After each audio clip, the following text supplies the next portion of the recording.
안녕하세요, 선생님. 인천에 살고 있는 60대 부부가구입니다.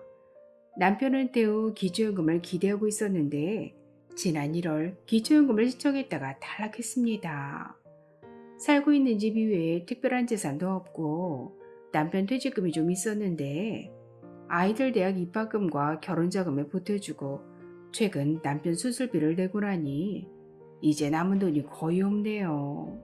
아휴, 도대체 뭐가 문제인 거죠? 구청 담당자 얘기로는 최근 몇 년간 결혼자금, 대학 등록금, 병원비로 사용한 돈을 모두 기타 증여재산으로 인정해서 금융재산에 포함시켰다는 거예요. 너무 어이가 없네요.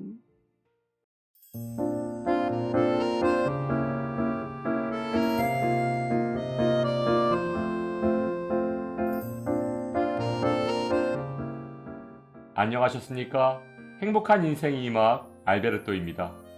고금리 고물가 시대, 일시금을 잘 관리하시면 기초연금을 받을 확률이 높아집니다.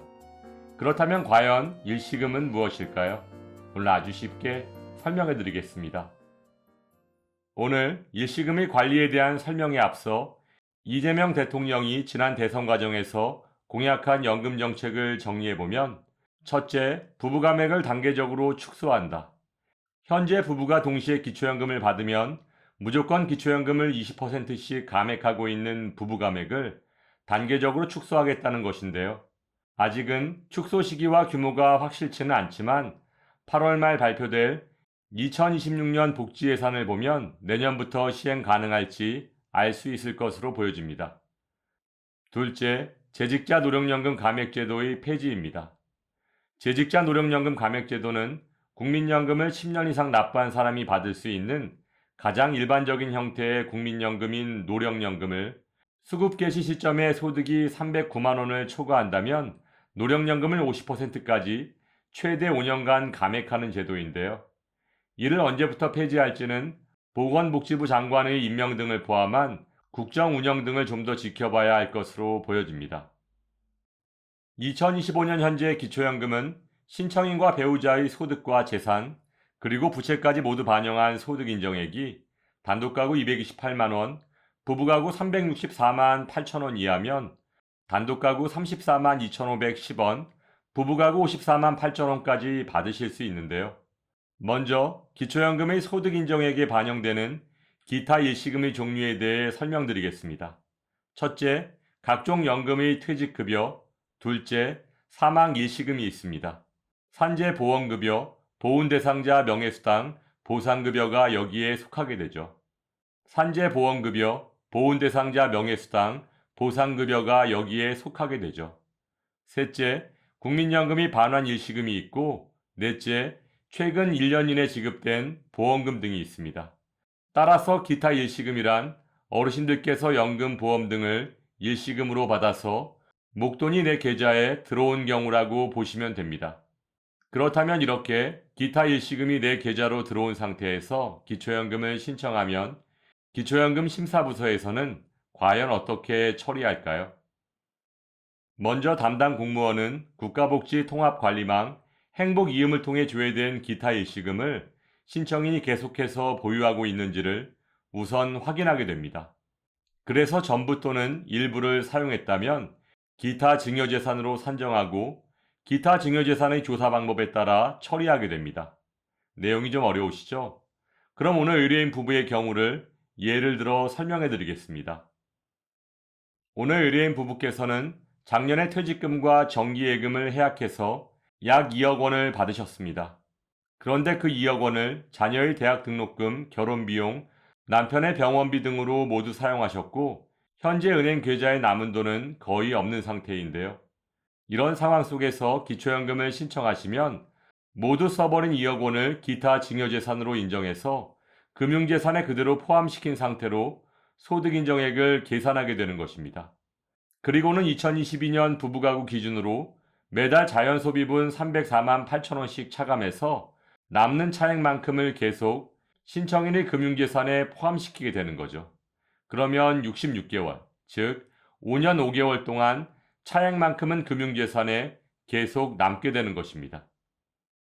물론 오늘 의뢰인 부부의 입장에서는 기초연금을 받으려고 일부러 재산을 숨긴 것도 아니고 자녀 결혼 비용과 대학 등록금, 그리고 남편분의 병원비 등으로 썼는데 그것마저 금융재산에 포함시킨다는 게 말이 되냐고 하시겠지만 2011년 7월 1일 이후 재산을 처분한 경우, 즉 재산이 줄어들었을 경우 증빙자료가 없다면 모두 기타 증여재산으로 인정해서 신청인의 재산의 일정 기간 동안 포함시키고 있습니다.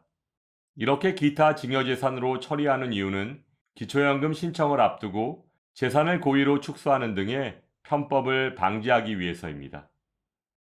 그렇다면 이렇게 가족을 위해 꼭 필요한 곳에 쓴 오늘 의뢰인 부부의 일시금을 기타 증여재산에 포함시키지 않는 방법은 과연 없는 걸까요? 앞에서 기타 증여재산을 계산할 때 설명드린 것처럼 2025년 기준 자연소비분으로 단독가구 251만 2천원, 부부가구 기준 304만 8천원을 매달 차감해주고 있고 여기에 본인 소비분이라고 해서 증빙자료를 제출하면 기타 증여재산에서 그만큼을 차감받을 수 있는데요. 본인 소비분으로 인정받을 수 있는 범위를 정리해보면 첫째, 본인 또는 배우자의 의료비, 장례비, 혼례비 등은 진단서, 영수증 등의 증빙 서류를 첨부한다면 기타 증여재산에서 차감받을 수 있습니다. 둘째, 본인 및 배우자의 교육비는 학원비, 등록금 등의 영수증을 첨부하시면 차감받을 수 있습니다. 단, 동거 자녀의 고등학교 및 대학의 학비로 사용한 경우 본인 소비분으로 차감받을 수 있습니다. 하지만 자녀의 교육비는 입학금, 수업료에만 하나입니다. 또한 모든 간이 영수증은 본인 소비분으로 인정받을 수 없습니다. 셋째, 이혼에 따른 위자료 및 양육비도 혼인관계 증명서, 등기부, 이혼합의서, 법원 판결문, 계좌이체 내역서 등을 첨부하시면 기타 증여재산에서 차감받을 수 있습니다. 마지막으로 타재산 증가분과 부채 상환금도 기타 증여재산에서 차감받을 수 있습니다. 즉, 계좌에 있는 일시금으로 다른 재산을 취득했거나 부채를 상환한 경우가 여기에 해당하는데요. 부채의 범위는 기초연금 신청자와 배우자의 부채에만 한정됩니다. 그럼 기초연금 신청 전에 현금을 인출해서 보관하거나 자녀의 통장으로 이체했다면 금융재산을 줄일 수 있는 것 아닌가요? 앞에서 설명드렸듯이 2011년 7월 이후 발생한 모든 계좌 내역을 조사해서 증빙 서류가 없을 경우 모두 기타 증여재산에 포함시키고 있으므로 기초연금 신청 전 현금 인출이나 자녀에게 계좌 이체 다 걸린다고 보시면 됩니다. 따라서 기초연금 신청 전 가족 간의 금융거래는 신중히 결정하셔야 합니다. 2025년 기초연금 54만 8천원. 평소에 기타 일시금을 잘 관리하셔서 감액 없이 100% 모두 받으시길 바라며 오늘도 알베르토가 어르신들의 행복한 인생 2막을 응원하겠습니다. 행복한 하루 되세요. 좋아요, 구독, 그리고 알림과 공유는 좋은 콘텐츠를 만드는 힘이 됩니다.